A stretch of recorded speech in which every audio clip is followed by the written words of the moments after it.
under construction yan ang terminal ng ating old Nayong Pilipino, mga kapaps. Yan, pag na hanggang terminal 4 yan, ginagawa yan, mga kapaps.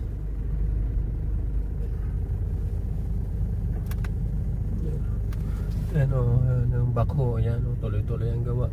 Yung tower na yon, yan, terminal 3 yan, mga kapaps.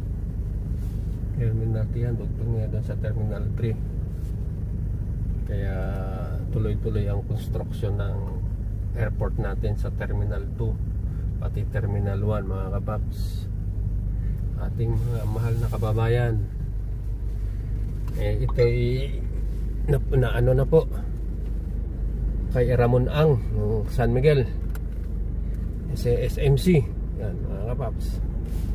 Kaya sa private sector,